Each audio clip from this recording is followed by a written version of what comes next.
So next naman is yung scope of the taxation power. Pag sinabi nating scope of the taxation power is kung ano ba yung sakop ng taxation power and ano ba yung katangian niya.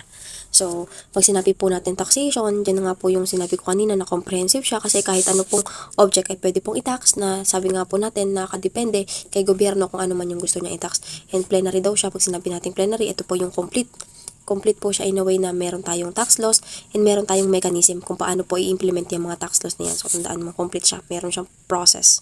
Okay po?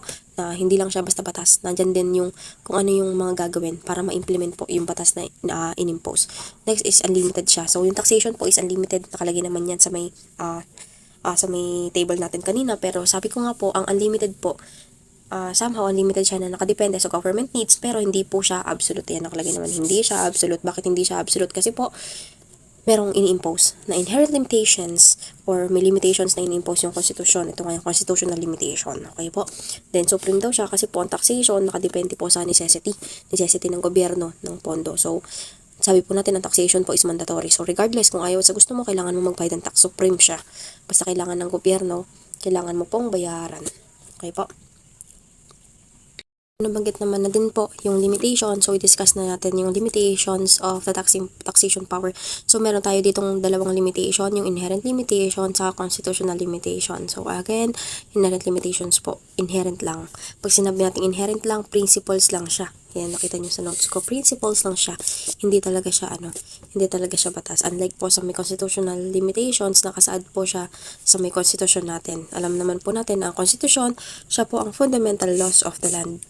Sabihin lahat po ng ginagawa ng mga pinapasa na tax bill dapat compliance po yan sa constitution and dapat kapag na-approve siya, i-check pa yan ng mga court kung tama ba yung implementation and tama ba na batas siya kung naka-jive ba yung taxes na kapasa sa constitution natin. So, if in case po na halimbawa magkaroon ng MCQ, alam ko wala siya kay Banggawan pero in case na magkaroon ng MCQ na pinagkukumpara po itong si inherent saka constitutional limitation, tandaan po natin na mas matibay po yung constitutional limitation. So, in case of conflict sa inherent limitation, masusundin po natin si constitutional kasi nga batas yan. So, nandun yan sa constitution. So, yun lang. So, yun lang naman yung kailangan yung tandaan dyan. Kasi yung inherent limitation, principles lang yan. Hindi yan actually batas. Yun lang yung mga parang general na sinusunod natin. Ganun. So, makikita nyo rin po dito sa may inherent limitation ko, meron po dyan na nakabilog-bilog yung number 3, number 3 saka number 5. So, bakit po? Kasi po, pag sinabi po natin na yung inherent limitation, public purpose siya, and non-delegation, yan pong dalawa na yan ay also constitutional limitation din. Bakit po siya constitutional limitation din? Kasi po, bukod po sa pagiging inherent limitation niya, specifically, inilagay din po siya sa konstitusyon. Nasa number po iyan. Yan po yung nasa number 12 and 13. Yan, yung non-diversification of collection. Ito po yung sinasabi, bawal pong gastusin o sandalhin yung yung collection ng taxes niyan, dapat for public purpose lang. Yan po yung number 3. Tapos yung number 13 naman, yun po yung number 5 dito sa may inherent non-delegation of taxation power. Kasi yung taxation power po natin, generally po, and di-discuss natin din yung exception later, pero generally, Congress lang po ang pwedeng mag-tax. So, ayan, magsimula na tayo kagad para mabilis na tayo and medyo mahaba na rin yung video natin.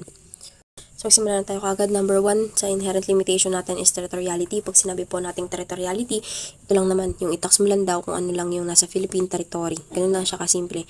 Kasi kung itatax mo po yung outside sa Philippines or magkakaroon ka ng extra territorial taxation, para ka na daw pong para kang nangaagaw or nakikialam sa ibang bansa, sa ibang parang kalayaan kasi na ibang bansa na mag-tax sa sarili niya. So, kung sakaling manghihimasok ka doon at itatax mo yung foreign subject naman na foreign object na taxation, pangit na po iyon. So, dapat po ang tinatax lang is within lang po sa may state kasi meron nga tayong mga boundaries na sinasabi. So, pwede ka lang po mag-demand ng tax obligation sa subject and resident po within its territorial jurisdiction. So ano lang po, so dito lang muna tayo sa twofold obligations of taxpayer. Nandiyan yung una, syempre ang obligation po ng taxpayer is yung mag-file po ng returns niya, yung mag-file po ng mga BR forms, and magbayad po ng taxes na kakibat po ng pinafile niyang returns. And second naman yung withholding. So dito po yung withholding na to, i-withhold, mapag-aaralan po natin yan sa P3 kasi po apag po yan withholding, andyan po mapasok yung 2307. So paano ba yun? Magbigay lang ako na short example, pero alam ko diniscuss ko na rin siya sa face to face. So sa mga naka-attend ng face to face, medyo ano lang to, parang ulitan ba.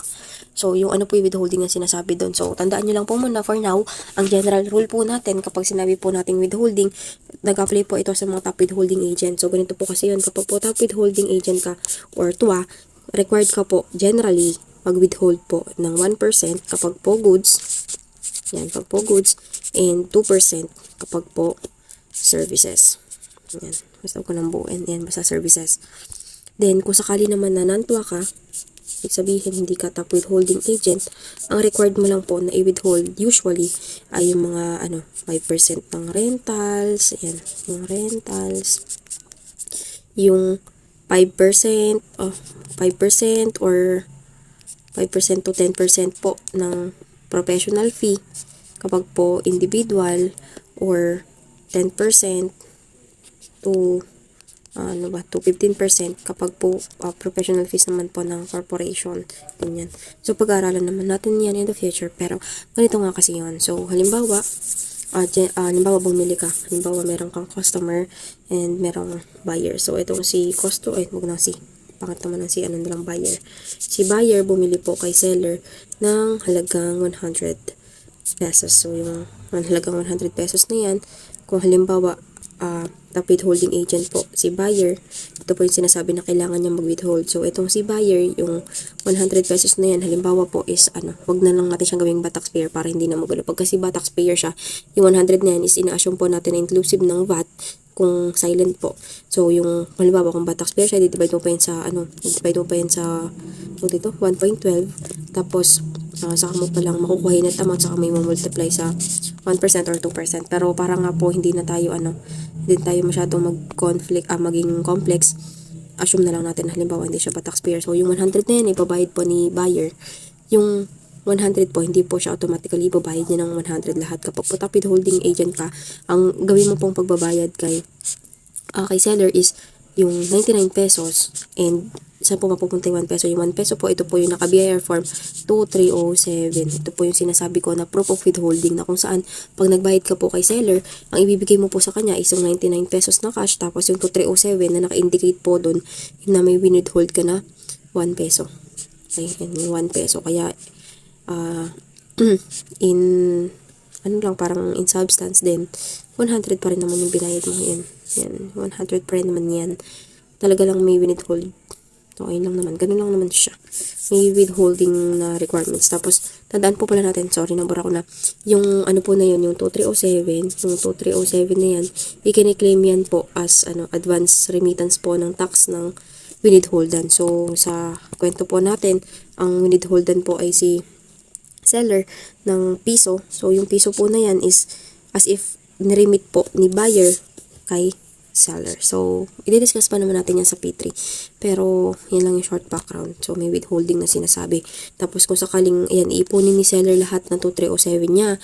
Sa halimbawa, meron siyang payable na 100. Tapos, meron siyang 2307 na halagang 20 pesos. Yung difference po na ito na 80 lang naman. So, yun na lang po yung babayaran niya. Kasi nga po, yung 2307 ay meron siya. And sinasabi natin na yung 2307 po na yun is advance remittance po ng tax. Okay? So, ganun lang naman siya. So, ayan. Ganun lang siya yung sinasabi natin withholding. Kasi, may obligasyon ka din talaga mag-withhold. Sabi ko nga regardless kung tuwa ka ba or non-tuwa, basta meron ka mga transaction na required po withholdan, dapat ka pong mag-withhold. Tapos, i-remit mo yung na-withhold mo kay BIR. Okay po. So, ganun lang naman yun. So, ulitin ko.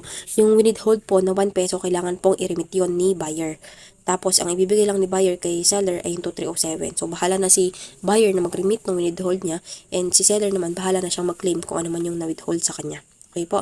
So, pupunta tayo ngayon sa may exception ng territoriality principle. So, ulitin ko, pag sinabi po natin territoriality of taxation, ito po yung tinataksan lang natin yung mga object or subject is nandito lang sa may Philippines. So, ang exception po natin na number 1 dyan is sa income taxation, meron po tayong sinasabi na resident citizen saka domestic corporation. So, ito po, yung mga citizen na ipinanganak dito and dito po naninirahan and di domestic corporation, ito po yung mga corporation na nag-incorporate under po ng Philippine laws. So, sinasabi natin sa income tax, ang exception po natin, itong dalawa na ito. So, mapag-aaralan natin yan sa chapter 3, kung ano ba yung ano yan, mas ma-elaborate natin. So, ang rationale lang naman na to, itong dalawa po kasi na ito ay mas, ano po, mas nagbe-benefit po sila kasi nandito sila sa may Philippines. So, mas benefited sila. Sabi po natin, pag mas benefited ka, mas malaki yung tax mo. So, yun lang naman yun muna. For now, yun lang muna. So, next is yung transfer taxation. Ano po yung exception natin sa territoriality? So, may transfer taxation. So, alam ko po na yung transfer taxation, wala pa kayong idea kasi di-discuss pa lang naman siya or magiging subject nyo pa lang siya sa third year. Kasabay nga ng business taxes. So, yung transfer taxation po, short background lang, ito po yung dalawa. So, pwede po na ang taxation is donor's tax or estate tax. So, kapag po donor's tax, ito po yung tinatawag natin na inter vivos. Yan, sinulat ko naman na rin yun yata sa board, hindi ko alam ko sa lahat ng lahat ng main yan po, inter vivos. Samantalang kapag naman po estate, ito na po yung tinatawag natin na mortis causa.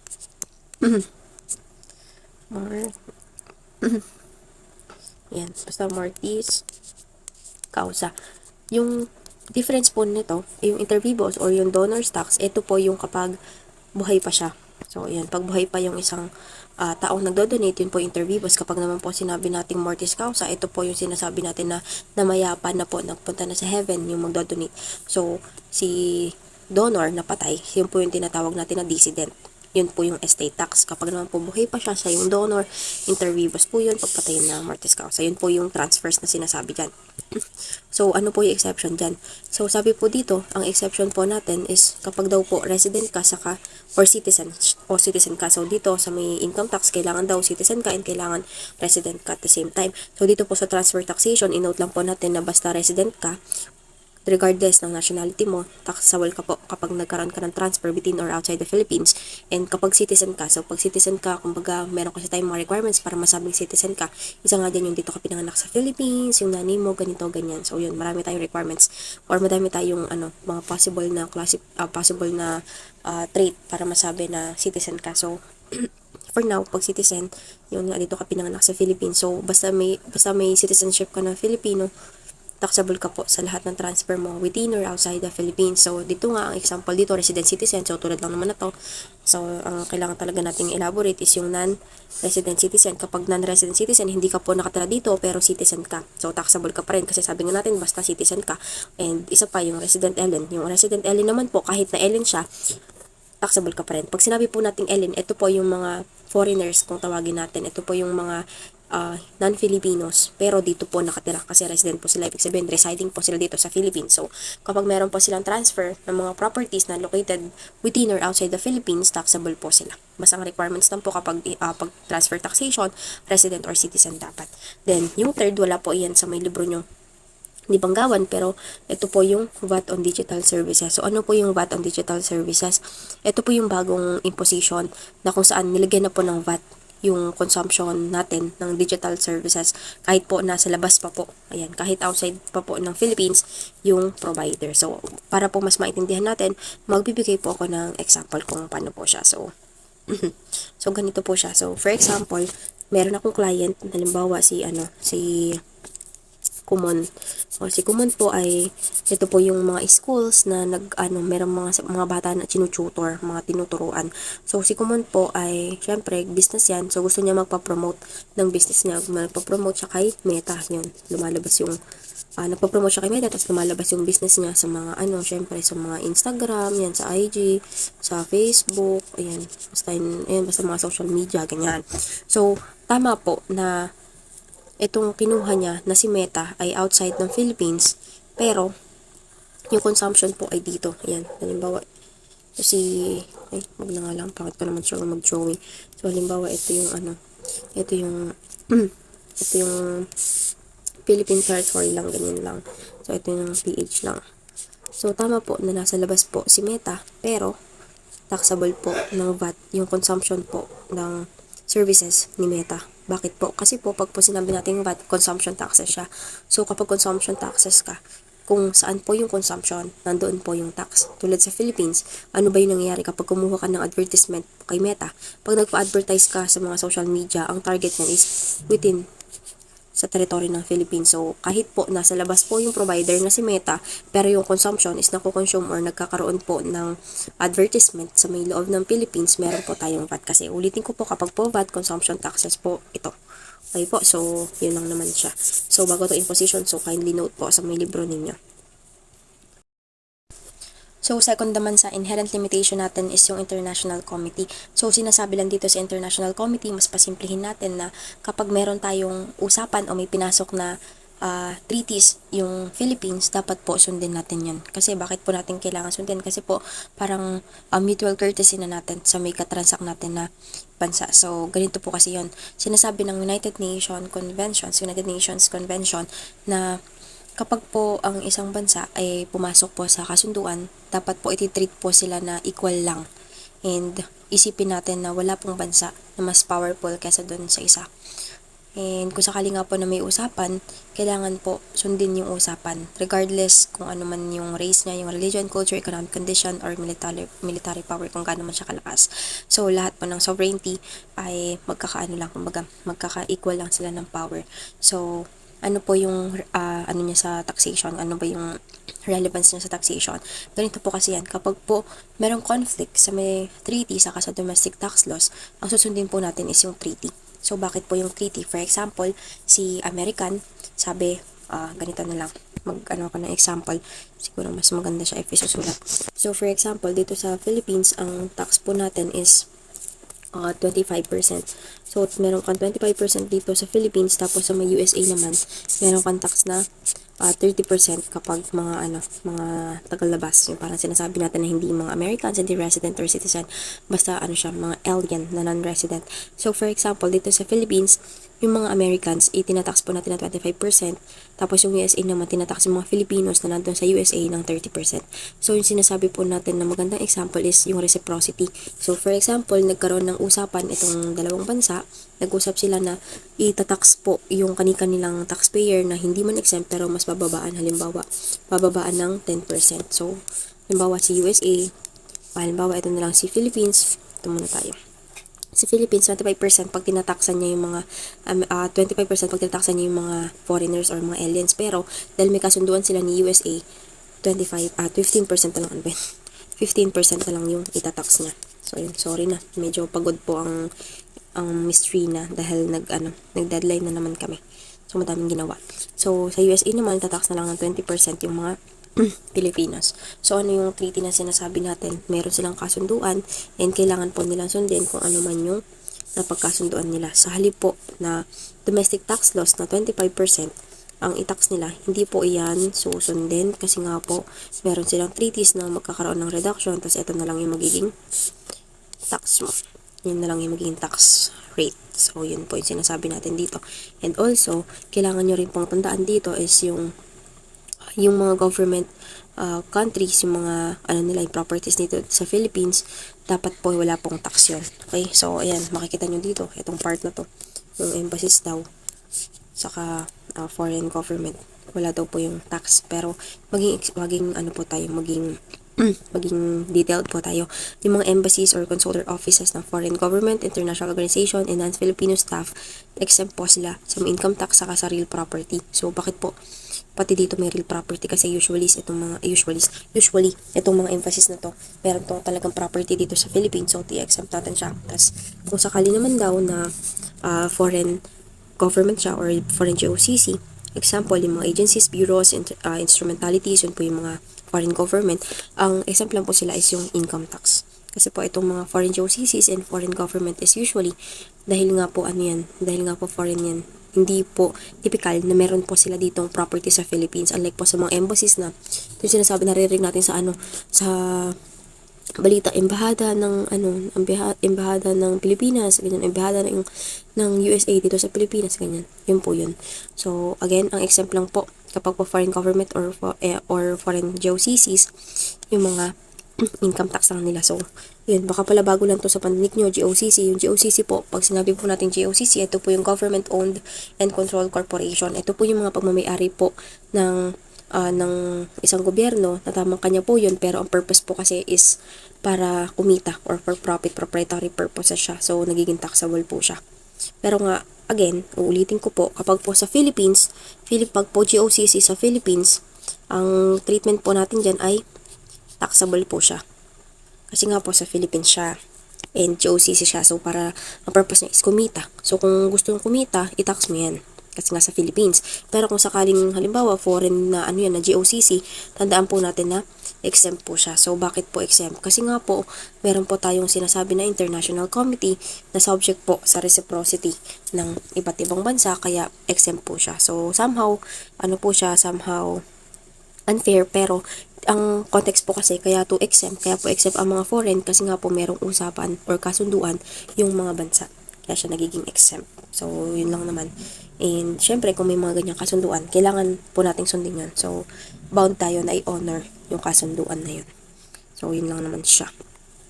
And then, ayun to. So, ayan, sabi ko na to, even if the same context with its local tax law. So, meron tayong sinasabi na yun. Basta conflict, mas masusunod po ang treaty. Treaty is more powerful kaysa sa may domestic tax laws. Okay?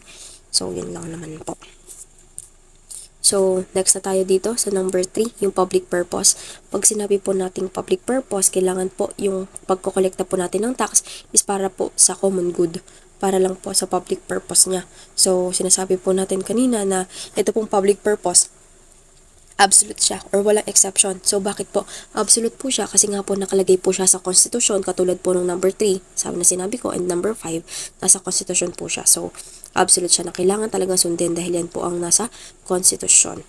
Then, yung number 4 naman, inherent limitation natin, yung exception of the government. So, about sa exemption ng government, hindi daw ito absolute. Bakit po hindi absolute? Kasi wala to sa konstitusyon.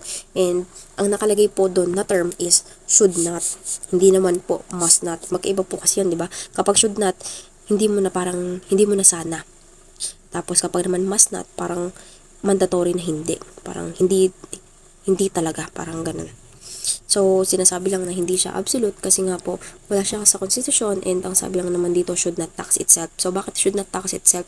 Kasi nga po, kapag itinax niya po yung sarili niya, wala naman pong ma-generate na incremental revenue. Wala naman makukuha na additional revenue. For example po, si BIR, dito pala, si BIR, itatax po yung DPWH, which is government agency lang din naman. So, department naman din siya ng government. So, pag tinax ni BIR si DPWH, para mo lang ding ikinuha yung pera mo sa isang bulsa, tapos ililipat mo sa kabilang bulsa. So, tutuusin, mag-incur ka lang ng additional cost sa pagkokolekta, pero hindi naman makakapag-create ng incremental revenue. Yun po yung sinasabi natin doon. Kumbaga, wala ka naman din makukuha na additional benefit kung itatax mo yung sarili mo. So, yun po yun. And also po, nakalagay din po dito na wala naman sa libro nyo, prone daw siya sa divisional interest. Pag sinabi po nating divisional interest, ito po yung yung parang, dahil nga po, kung halimbawa si BIR taxable, tinataksa niya si DPWH, baka magkaroon sila ng different interest kasi ang purpose po na kung bakit meron tayong mga government agencies para sa public purpose, para mapabuti yung kung ano man yung layunin nila, kung bakit sila nandyan. And kung sakali pong ganun na hindi mo sila i-exempt, baka may kanya-kanya silang interest and yung interest na yun mas manaig kaysa sa national interest na dapat ngang ginagawa nila.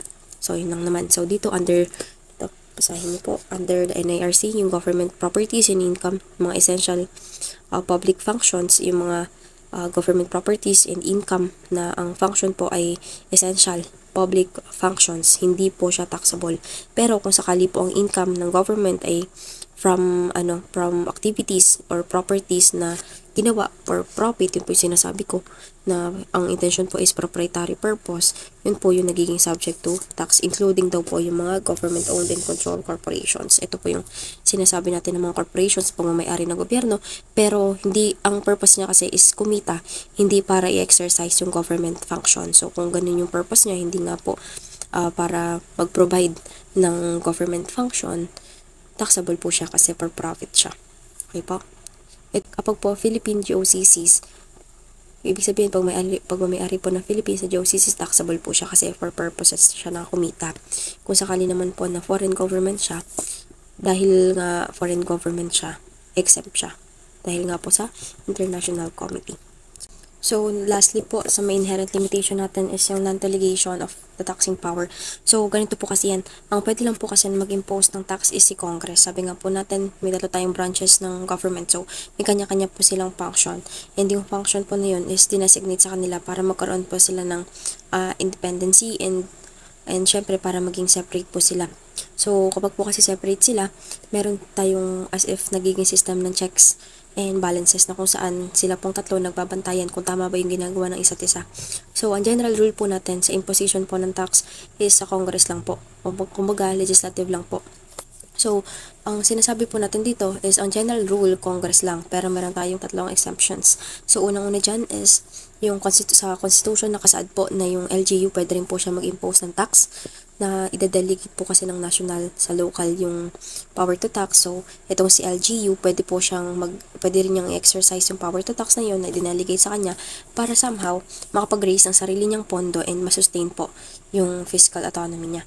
So, bakit po? Kasi yung mga internal revenue allotment or yung IRA na sinasabi, yung 40% ng national collection sa may location nila or sa province nila is sometimes hindi po talaga yung sapat. And kung hindi yun sapat, kailangan po nila ng additional source of revenue, additional source of collection para po ma-sustain kung ma-sustain yung system ng government sa LGU. Then second naman, under naman sa may tariffs and customs code, si President daw pwede rin siya mag-fix ng tariffs. So, bakit po? Kasi po, empowered po na mag-fix ng tariffs itong si President kasi merong mga instances na urgent na talaga yung isang bagay. So, kung sakaling urgent na yun, si President po ang pwede po na mag-impose or magbago ng taripa para po mabilis po yung aksyon. Ano po yung example na to? Example po, si President nag-cancel po siya ng taripa or itinanggal niya po muna yung tariffs sa mga pumapasok na fuel kasi po, halimbawa, mataas yung gasolina. So, kung mataas yung gasolina, kakancelin mo yung tariffs. Somehow, baka yung selling price or yung cost po na pag-import natin ng gasolina is mas mababa. Baka sakaling pag mas mababa siya, mas mababa rin maibebenta sa mga consumers. So, yun, pwede po yun. Then, yung pangatlo, yung kung kahit ano man daw, basta mapapabilis and magkakaroon nga ng effective administration and implementation, yung assessment and collection of taxes, basta kung mga other cases na mapapabilis. So, huwag nyo na isipin yun. Basta other cases, okay? Basta mapapabilis and magiging effective yung pag-administer and implement ng assessment and collection. So, yun. Literal na meaning lang. Literal yun lang. Self-explanatory lang naman siya.